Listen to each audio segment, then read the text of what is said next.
Welcome to Valor and Virtue. I'm Jim Danielson. With us today is Chief Warrant Officer 5 Lisa Potts, United States Marine Corps retired.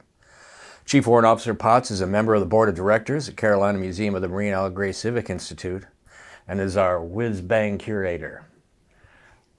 Tell us a bit about yourself and what led you to become a Marine. Well, I was born in New Jersey and then grew up in Ohio. And part of that move to Ohio came from a significant event in my life when my Uncle Bobby was killed in Vietnam in August of 1969. And I had a long legacy in my family of uncles who had served as a Marine in Korea and in Vietnam. Almost all my uncles were part of that Vietnam War. So when I graduated high school, I went to college in California. I went to Pepperdine for a few years, but that military was still calling me. My sister had joined the Marines just before I did, and so I followed her into service. You went to Parris Island? I did. I went to Parris Island in 1982. That's really interesting. We'd like to know, what was it like to be a woman at Parris Island? It was terrifying. So, but it also, I have so many great memories of boot camp. I don't think I talked the whole time through boot camp, but just remembering the women singing, we're women Marines and we march with pride, and that going to the chow hall and that discipline of getting up and going to PT and also that feeling of achievement. You'll never forget that feeling of I can be a Marine, because you go there and you're terrified, but by the time you graduate, you just feel like you could do anything. That's really important. When we had our conversation with General Stewart, that came up, about how young people need to overcome a challenge. It's really important to do that when you're really young, to give you some confidence. And it sounds like you did just that. Yes. And then, now you became a warrant officer. I did. I was a staff sergeant I became a warrant officer in 1989.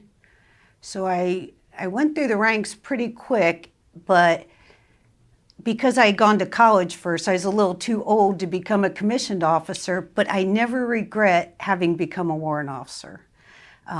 It was, from the beginning, I had great leadership to look up to, and some of those had become battlefield commissioned during Vietnam, but then reverted back to warrant officers, and my sergeant majors.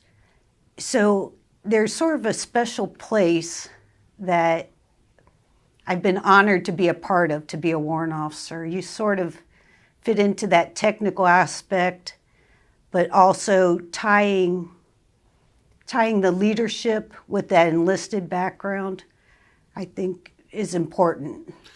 Okay, so you've touched upon it a bit, which is sort of where we were going next with this, which is like, what is the purpose? What do warrant officers do?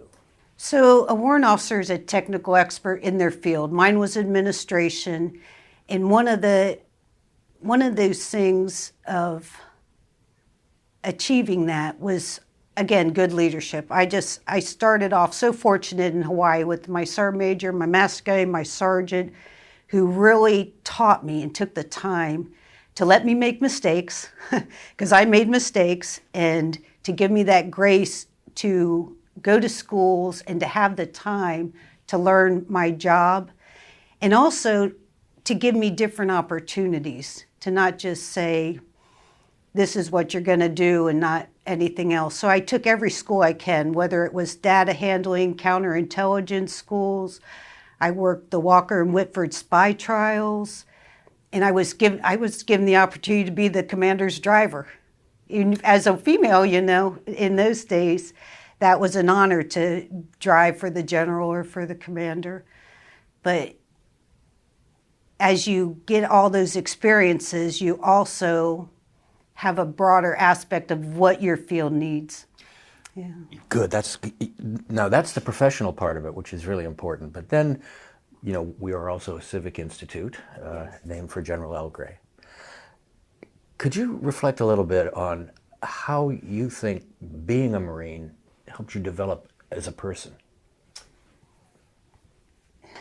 I think the biggest thing is you have to have a foundation of values to know who you are.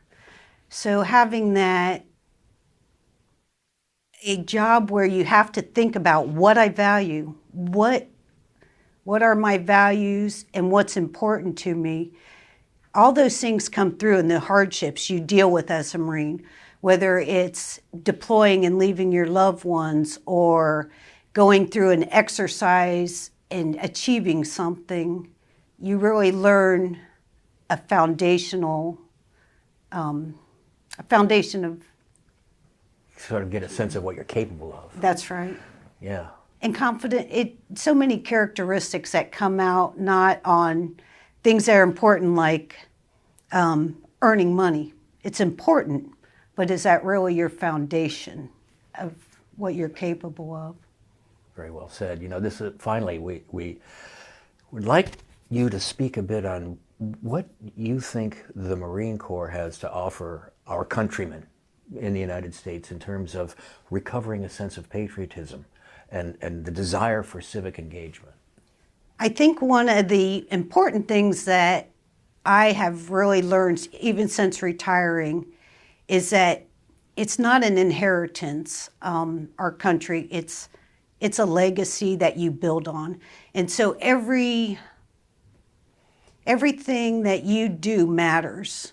And whether it's somebody looking to you for protection, for defending our nation, or somebody looking to you for what we value, I think the Marine Corps builds that in a person. It gives you a deeper understanding of what it means to be free, what it means to leave a legacy for our posterity.